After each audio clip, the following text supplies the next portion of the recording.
नमस्ते। आज ना हम साइकोलॉजी की एक ऐसी थियरी में गोता लगाने वाले हैं जो जितनी पावरफुल है उतनी फैसिनेटिंग भी। जी हाँ, हम बात कर रहे हैं सिगमंड फ्रॉइड के साइको एनालिटिक थियरी की।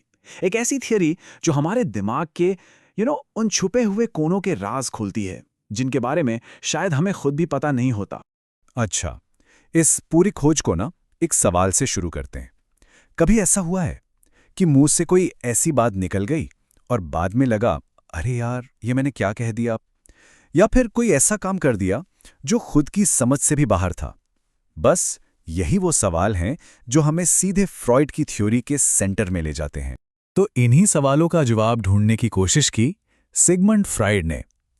फ्रॉइड ऑस्ट्रिया के एक न्यूरोलॉजिस्ट थे जिन्हें फादर ऑफ साइको एनालिसिस भी कहते हैं।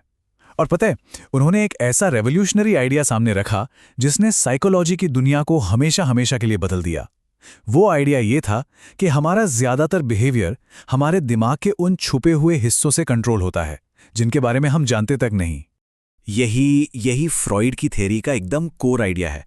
उनका कहना था कि वो इच्छाएं जिन्हें हम दबा देते हैं या बचपन के वो एक्सपीरियंसेस जो शायद हमें याद भी नहीं, वो असल में कहीं जाते नहीं हैं। नहीं, वो हमारे अनकॉन्शियस माइंड में, मतलब अचेतन मन में छिप जाते हैं और फिर एकदम एक छुपे हुए डायरेक्टर की तरह वहीं से हमारी पर्सनैलिटी और हमारे बिहेवियर की पूरी स्क्रिप्ट लिखते हैं। तो सवाल ये है कि हमारे मन का ये स्ट्रक्चर आखिर है कैसा? इसे समझाने के लिए फ्रॉइड ने एक बहुत ही फेमस और एकदम सटीक एनालॉजी दी, एक आइसबर्ग की। जी हाँ, एक हिमखंड। चलिए इस मजेदार मॉडल को जरा समझते हैं। फ्रॉइड के हिसाब से जो बात सच में चौंका देती है वो ये है कि हमारे दिमाग का सिर्फ 10% हिस्सा ही हमारा कॉन्शियस माइंड है, मतलब वो हिस्सा जिसके बारे में हम अवेयर हैं, और बाकी का पूरा 90% हिस्सा वो पानी के नीचे छुपे हुए उस विशाल आइसबर्ग की तरह है जिसे हम देख ही नहीं पाते। और यही है हमारा अनकॉन्शियस माइंड। तो देखिए, मन के ये 3 लेवल्स हैं। सबसे ऊपर जो पानी के बाहर दिखता है वो है कॉन्शियस या चेतन मन। ये कंप्यूटर की रैम जैसा है। अभी इस पल हम जो भी सोच रहे हैं वो सब यही है। फिर आता है प्री कॉन्शियस या अर्धचेतन मन।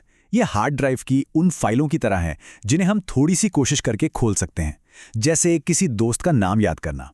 और फिर सबसे नीचे सबसे बड़ा और सबसे मिस्टीरियस हिस्सा है अनकॉन्शियस या अचेतन मन। ये उन हिडन सिस्टम फाइल्स की तरह है जो दिखती तो नहीं पर पूरा का पूरा ऑपरेटिंग सिस्टम चलाती हैं। हमारी सारी दबी हुई इच्छाएं, गहरे डर, दर्द भरी यादें सब यहीं छुपी होती हैं। अब दिमाग के इसी स्ट्रक्चर के अंदर फ्रॉइड ने बताया कि हमारी पर्सनालिटी के 3 हिस्से हैं, 3 प्लेयर्स जो लगातार एक दूसरे से बात करते रहते हैं और कभी-कभी तो बुरी तरह लड़ भी पड़ते हैं। चलिए मिलते हैं इन 3 मजेदार खिलाड़ियों से। तो पहला प्लेयर है आइड, यानी इदम। आइड को आप समझ लीजिए कि हमारे अंदर का एक जिद्दी बच्चा है। ये हमारी पर्सनैलिटी का सबसे बेसिक, सबसे पुराना हिस्सा है। ये पूरी तरह अनकॉन्शियस में रहता है और इसका बस एक ही रूल है, प्लेजर प्रिंसिपल।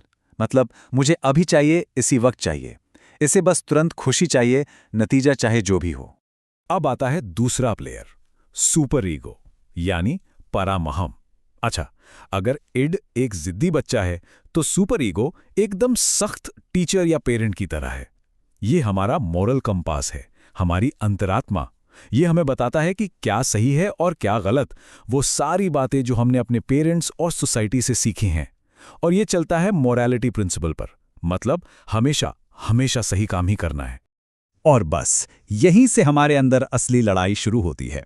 एक तरफ है इड जो हमारे कंधे पर बैठे छोटे से डेविल की तरह कहता है, कर ले जो मन में है कर ले। और दूसरी तरफ है सुपर ईगो जो एंजल की तरह कहता है, नहीं ये गलत है, तुम्हें परफेक्ट बनना है। तो इस लड़ाई के बीच में आता है हमारा तीसरा और सबसे इंपॉर्टेंट प्लेयर, ईगो, यानी अहम। ईगो काम करता है रियलिटी प्रिंसिपल पे। ये एक समझदार रेफरी की तरह है जिसका काम है इड की जिद्दी इच्छाओं और सुपर ईगो के सख्त नियमों के बीच एक बैलेंस बनाना। ये इड से कहता है, हे चिल, तुम्हारी इच्छा पूरी होगी, लेकिन सही तरीके से और सही समय पर, ताकि कोई प्रॉब्लम ना हो। लेकिन जब इड और सुपर ईगो के बीच की ये लड़ाई बहुत ज्यादा बढ़ जाती है तो हमारे ईगो पर जबरदस्त प्रेशर पड़ता है और इसी प्रेशर को हम एंग्जाइटी यानी चिंता की तरह महसूस करते हैं। अब इस एंग्जाइटी से डील करने के लिए हमारा ईगो बिना हमें बताए कुछ साइकोलॉजिकल ट्रिक्स का इस्तेमाल करता है, और इन्हीं ट्रिक्स को कहते हैं डिफेंस मैकेनिज्म्स या रक्षा युक्तियां। तो सवाल ये है कि उन यादों का, उन इच्छाओं का क्या होता है जिन्हें हम बस भूल जाना चाहते हैं। यहीं पर काम आता है सबसे पहला और सबसे बेसिक डिफेंस मैकेनिज्म। इसे कहते हैं रिप्रेशन, यानी दमन। ये एक तरह से दिमाग का खुद को बचाने का तरीका है। जब कोई मेमोरी या कोई इच्छा बहुत ज्यादा दर्दनाक होती है तो हमारा ईगो उसे जबरदस्ती, लिटरली जबरदस्ती कॉन्शियस माइंड से उठाकर अनकॉन्शियस माइंड के अंधेरे तहखाने में फेंक देता है, ताला लगा देता है, ताकि हम उस इमोशनल दर्द से बच सकें। अगला मैकेनिज्म है सब्लिमेशन, यानी उदात्तीकरण। और ये एक बहुत ही पॉजिटिव डिफेंस मैकेनिज्म है। इसमें क्या होता है कि हम अपनी अनएक्सेप्टेबल इंपल्सेस, जैसे बहुत ज़्यादा गुस्सा या एग्रेशन, उसे किसी सोशली एक्सेप्टेबल और कंस्ट्रक्टिव काम में लगा देते हैं।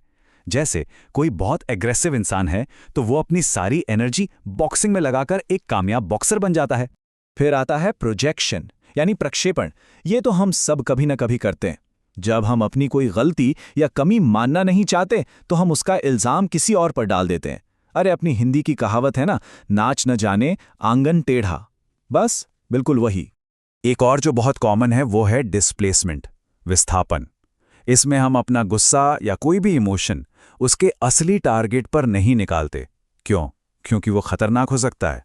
तो हम उसे किसी आसान या सेफ टारगेट पर निकाल देते हैं। सबसे क्लासिक एग्जाम्पल, ऑफिस में बॉस ने डांटा और गुस्सा आकर घर पर परिवार वालों पर निकाल दिया। और आखिर में बात करते हैं रिग्रेशन की, यानी प्रतिगमन। जब कोई इंसान किसी बहुत स्ट्रेसफुल सिचुएशन को हैंडल नहीं कर पाता तो वो अपने बचपन के दिनों में लौट जाता है। मतलब बच्चों जैसा बिहेव करने लगता है। जैसे कोई बड़ा इंसान एग्जाम में फेल होने पर बच्चों की तरह फूट फूट कर रोने लगे। वही है रिग्रेशन। ओके, तो अब सवाल ये है कि इन सारी कॉम्प्लेक्स बातों का एक टीचर के लिए क्या मतलब है? फ्रॉयड की ये थियरी सिर्फ साइकोलॉजिस्ट के लिए नहीं है। ये क्लासरूम में स्टूडेंट्स को बेहतर समझने में भी बहुत बहुत मदद कर सकती है। तो चलिए कुछ की टेकअवेज देखते हैं। पहला, ये थ्योरी हमें याद दिलाती है कि किसी भी स्टूडेंट के बचपन के अनुभव उसकी पूरी पर्सनैलिटी को बनाते हैं। दूसरा, अगर कोई स्टूडेंट अचानक से अजीब बिहेव कर रहा है तो हो सकता है कि उसके पीछे कोई छुपा हुआ डर या कोई इच्छा हो। तीसरा, टीचर्स ये पहचान सकते हैं कि कोई स्टूडेंट स्ट्रेस से बचने के लिए कोई डिफेंस मैकेनिज्म तो इस्तेमाल नहीं कर रहा। और सबसे इंपॉर्टेंट, वो स्टूडेंट्स की नेगेटिव एनर्जी को सब्लिमेशन का इस्तेमाल करके स्पोर्ट्स या आर्ट जैसी पॉजिटिव एक्टिविटीज की तरफ चैनल कर सकते हैं। ये एक बहुत पावरफुल टूल हो सकता है। तो इस पूरे विश्लेषण को हम इसी एक सवाल के साथ खत्म करते हैं। अगली बार जब क्लास में कोई स्टूडेंट कुछ ऐसा करे जो समझ से एकदम परे हो तो एक पल के लिए रुककर जरूर सोचिएगा, क्या ये सिर्फ एक शरारत है या फिर ये उसके अनकॉन्शियस माइंड की एक दबी हुई आवाज है जो बस सुने जाने की कोशिश कर रही है।